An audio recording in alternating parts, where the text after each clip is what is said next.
গান করতে বসলেই গলায় কফ চলে আসে বা গলা শুকিয়ে যায়। সারাদিন তো ঠিক থাকে, কিন্তু যত সমস্যা রেয়াজ করতে বসি। তো এই ধরনের সমস্যা কিন্তু আমি এখন প্রায়ই স্টুডেন্টের মধ্যে থেকে শুনতে পাচ্ছি। তো আজকে আলোচনা করব যে কি জিনিস ফলো করলে আমাদের এই জিনিসগুলো আসবে না। তাই আজকের ভিডিওটি পুরোটা দেখুন, কারণ আমি এতে আলোচনা করব যে কি কি কারণের জন্য এই সমস্যাগুলো হয়, অর্থাৎ গলা শুকিয়ে যাওয়া বা গলায় অযথা কফ চলে আসা, এবং কি করলে এই সমস্যা প্রায় 70 থেকে 80 ভাগ কিন্তু আপনাদের কমে যাবে, এবং অযথা কোন ভুলগুলো যে করে ফেলছেন সেইগুলো থেকে আপনারা কি করে নিজেদেরকে বিরত রাখতে পারে। তো চলুন শুরু করছি আজকের ক্লাস। ভীষণ ইম্পর্টেন্ট ক্লাস যাদের এই সমস্যা রয়েছে তাদের প্রত্যেকের জন্য। নমস্কার, আমি বাবলি বিশ্বাস আর আপনাদের স্বাগত আমার চ্যানেলে। তবে ক্লাসে যাওয়ার আগে বলি, যারা আমার অনলাইন এবং অফলাইন ক্লাসের সঙ্গে যুক্ত হতে চাইছেন তারা এই মুহূর্তে স্ক্রিনে যে নাম্বার দেখতে পাচ্ছেন সেই নাম্বারে কল করে নিয়ে ক্লাসের ডিটেলস জেনে নিতে পারেন। এছাড়া এটি হোয়াটসঅ্যাপ নাম্বার, এই নাম্বারে নিজেদের নাম, বয়স এবং স্কেল জানিয়ে অ্যাজ এ স্টুডেন্ট নিজেকে এন্ট্রি করতে পারেন। যথাসময় আমার সহকারী আপনাদের সঙ্গে যোগাযোগ করে নেবে। কারণ প্রথম হচ্ছে নেজাল ড্রিপ। এটা অনেকটা ওই গলার পেছনে কফটা সবসময় নাক থেকে চলে এসে গলার আটকে যায় এবং সবসময় এরকম করে এটাকে পরিষ্কার করতে হয়। এর কারণ হচ্ছে আপনার ভেতরে ভেতরে কিন্তু ঠান্ডা সারা বছরই লেগে থাকে। সবসময় যে আমরা নাকে সেটা প্রকাশ পাবে বা সেই অর্থে সর্দি কাশি হবে সেটাও কিন্তু নাও হতে পারে। আর দেখা যাচ্ছে একটা এজের পর এটা হয়। আর ইদানিংকালে আমি তো লক্ষ্য করছি একবার ঠান্ডা লেগে যাওয়ার পর সেটা ভালো হয়ে যাওয়ার পরও এই সমস্যাটা দীর্ঘদিন থেকে যাচ্ছে। তো যাদের যাদের এই সমস্যা আছে নিচে অবশ্যই কিন্তু কমেন্ট করে জানাবে যে কার কার এই সমস্যা রয়েছে এবং কতদিন ধরে এই সমস্যা চলছে। তো এটা একটা সমস্যা। দ্বিতীয় কারণ হচ্ছে অ্যাসিডিটি হওয়া, অর্থাৎ তোমার কিন্তু অ্যাসিডিটি হওয়ার সমস্যা রয়েছে। যা কিছুই খাও হয়তো সেটা কখনো প্রকাশ পায়, কখনো প্রকাশ পায় না, বুঝতে পারো বা বুঝতে পারো না। কিন্তু এই দীর্ঘক্ষণ অ্যাসিডিটি বা দীর্ঘদিনের অ্যাসিডিটি সমস্যা কিন্তু গলার ভোকাল কর্ডের যে পর্দা সেটা কিন্তু একটা জ্বালার অনুভূতি সৃষ্টি করে, যার ফলে মনে হয় গলার মধ্যে কিছু একটা আটকে আছে, যেটা গলা ঝেড়ে নিলে পরে ঠিক হয়ে যাবে। কিন্তু কখনোই সেই সমস্যা গলা ঝেড়ে নিলে সমাধান হয় না। সবসময় একটা বিরক্তি ভাব, সবসময় একটা অস্বস্তি হয় যখনই রেয়াজ করতে বসো। তো এটার আরও একটা কারণ হতে পারে যে তোমার অ্যাসিডিটির সমস্যা রয়েছে। গলা শুকিয়ে যাওয়ার আরও একটি কারণ হচ্ছে আহ, আহ, তুমি পর্যাপ্ত পরিমাণে জল খাও না, অর্থাৎ শরীর ডিহাইড্রেট হয়ে থাকে, যার ফলে একটু গান করতে বসলেই কিন্তু গলা শুকিয়ে যায়। গলা শুকিয়ে যাওয়ার আরও একটা কারণ কিন্তু ভীতিও হয়। অর্থাৎ আমি অনেকেই বলতে শুনেছি যে স্টেজে গান গাইতে গেলে গলাটা শুকিয়ে শুকিয়ে আসে। তো এটা শুধু যে ডিহাইড্রেশন সেটার জন্য বলবো না, তো তার জন্য তুমি অবশ্যই রুম টেম্পারেচারে স্টেজে ওঠার আগে জল খেয়েই নিতে পারো। কিন্তু আরও একটি কারণ হচ্ছে ভয়। ভয়ে তো আমাদের গলা শুকিয়ে আসে। তো এটাও কারণ হতে পারে। কিন্তু বাড়িতে রেয়াজ করতে যাদের গলা শুকিয়ে আসে বারবার, তাদের বলবো যে একটু জল খাওয়া অভ্যেস করতে হবে, একটু বেশি পরিমাণে জল খেতে হবে। এবার বলি, যাদের এই কফের সমস্যা আছে তারা যেটা করেন সেটা হচ্ছে বারবার গলাকে এইভাবে ঝাড়তে শুরু করেন। এতে হয় কি, উল্টে ভোকাল কর্ডে কিন্তু বেশি চাপ পড়ে, এটা ক্ষতি হয়। ফলে সবসময়ের জন্য মনে হয় যে গলা চিরে চিরে গেছে। গান গাইতে বসে এই কারণের জন্যই গানটা কিন্তু গাওয়া হয়ে ওঠে না। তো সেক্ষেত্রে যেটা করা যেতে পারে যে পাশে হালকা গরম জল রাখা যেতে পারে, যেটা হালকা গরম জল বলছি কিন্তু খুব বেশি নয়, যেটা কি ঈষদ উষ্ণ গরম জল বলে। তো সেটাকে হালকা হালকা করে খাওয়া যেতে পারে যখন আপনি রেয়াজ করতে বসছেন। মাঝে মধ্যে কিন্তু তখন এটা আপনারা করতে পারেন। এছাড়া গলার কফকে নির্মূল করার জন্য আরও আর একটা ভালো মেডিসিন হচ্ছে ভেপার নেওয়া। আপনি যদি রাত্রে শোবার আগে এবং রেয়াজে বসার আগে এইভাবে দিনে দুবার যদি ভেপার নিতে পারেন, তাহলে দেখবেন আস্তে আস্তে এই সমস্যাটা পুরোপুরি নির্মূল হয়ে যাচ্ছে। কারণ আমি দেখেছি যে ভেপার নিলে সাময়িকভাবে একটা গরম ভেপার ভেতরে যায় এবং সাময়িকভাবে কিন্তু কফটাকে রিলিফ করতে অনেক আপনার বেনিফিট দেবে। কিন্তু যদি আপনার গলায় কিছু আটকে থাকার সমস্যা অ্যাসিডিটির কারণে হয়, তাহলে কিন্তু সেই সমস্যাটা দূর হবে না।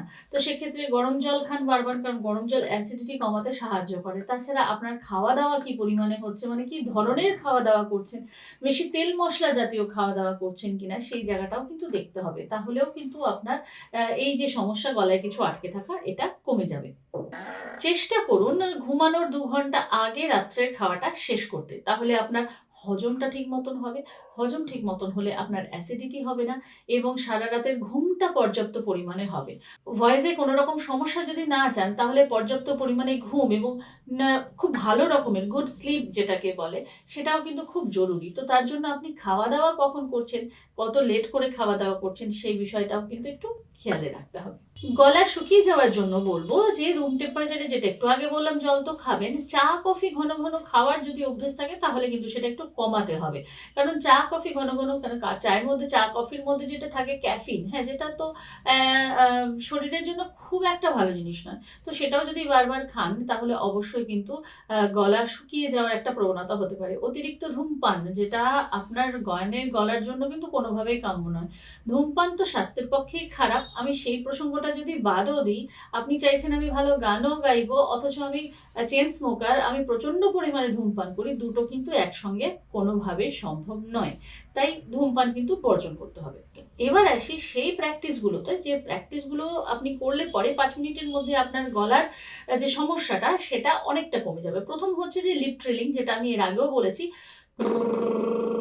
খুব হালকা স্বরে লিপ ট্রিলিং করা এবং তারপর হামিং।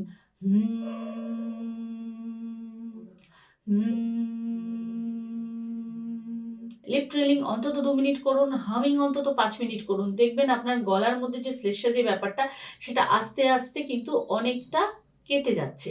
তারপর খুব হালকা আওয়াজে সায়ের রেয়াজ করুন। সা লং নোটে। এটার তো প্রচুর বেনিফিট কিন্তু আপনার গলার যে শ্লেষ্মা সেটা। কিন্তু মনে রাখবেন যখনই শ্লেষ্মা আসবে সেটাকে খুব জোরে খ্যাঁকারি দিয়ে করবেন না। তাহলে কিন্তু গলা বসে যাবে, গলা চিড়ে যাবে। খুব হালকাভাবে বা জল খেয়ে সেটাকে কন্ট্রোল করার চেষ্টা করুন।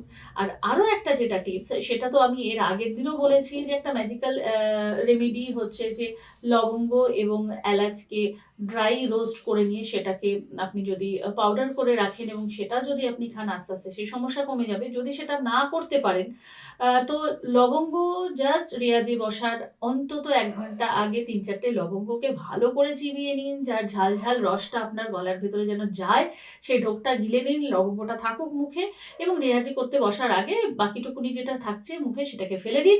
হ্যাঁ? তারপর আপনি একটু ১ ঢোক নরমাল জল খেতে পারেন যদি আপনার মনে হয়।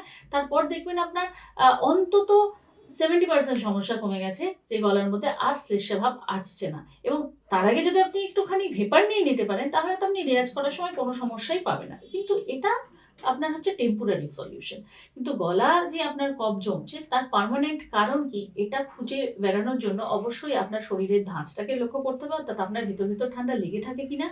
একটুতেই আপনার ঠান্ডা লেগে যাওয়ার অভ্যেস আছে নাকি? যদি সেটা হয়ে থাকে তাহলে আপনার ইমিউনিটি পাওয়ারকে স্ট্রং করার দিকে আপনাকে নজর দিতে হবে। সেখানে ভিটামিন সি জাতীয় খাবারকে বেশি পরিমাণে খেতে হবে। অবশ্যই ডাক্তারকে কনসাল্ট করতে পারেন আপনি। এবং আপনার যদি অ্যাসিডিটি হয় তাহলে আপনার খাদ্যাভ্যাসকে পরিবর্তন করতে হবে, আপনার জীবনশৈলীকে পরিবর্তন করতে হবে। আপনি ভালো গান গাইতে চাইলে কিছু নিয়ম তো আপনাকে, কিছু ডিসিপ্লিন তো আপনাকে জীবনে মেনে চলতেই হবে। কারণ গলাটা যত্ন করা, টেক কেয়ার করার বিষয়। যেমন আমরা আমাদের পছন্দের জিনিসকে, ভালোবাসার জিনিসকে ভীষণ যত্নে আগলে রাখি। যেমন একটা গাছকে আমরা যখন মাটিতে লাগাই এবং সেটাকে জল দিই, তাতে খাদ দিই, সার দিই এবং সে একসময় গিয়ে ফুল দেয়। তাকে যত্ন করি বলেই। তো গলাটাও আপনার জন্য সম্পদ, গলাটাকেও আপনাকে প্রত্যেকদিন কিন্তু যত্ন করতে হবে। আশা করি এই টিপসগুলো যদি আপনি ফলো করেন তাহলে আপনার যে সমস্যা সেটা আর আগামীতে থাকবে না। এবং এই টিপসগুলো এর আগে কারা, কারা ফলো করেছেন এবং যাদের কাছে আজকে নতুন মনে হলো তারাও কিন্তু জানাবেন এবং এই টিপসগুলো ৭ দিন ফলো করার পর কোনো রকম কোনো বেনিফিট আপনি পাচ্ছেন কিনা অবশ্যই কিন্তু আমার কোনো না কোনো ভিডিওতে অবশ্যই কমেন্ট করবেন। তাহলে এই ছিল আজকের ভিডিও। আশা করি আপনাদের ভালো লেগেছে। যদি ভালো লেগে থাকে তাহলে অবশ্যই করবেন লাইক এবং শেয়ার। আজকে আমার চ্যানেলে যারা নতুন, যারা এখনো আমার চ্যানেলটি সাবস্ক্রাইব করেননি তারা নিচে থাকা সাবস্ক্রাইব বাটনটিকে অন করে দিয়ে অল নোটিফিকেশন অন করতে ভুলবেন না। তাহলে আজকে এই পর্যন্তই। সবাই ভালো থাকুন, সুস্থ থাকুন এবং সঙ্গীতময় থাকুন। নমস্কার।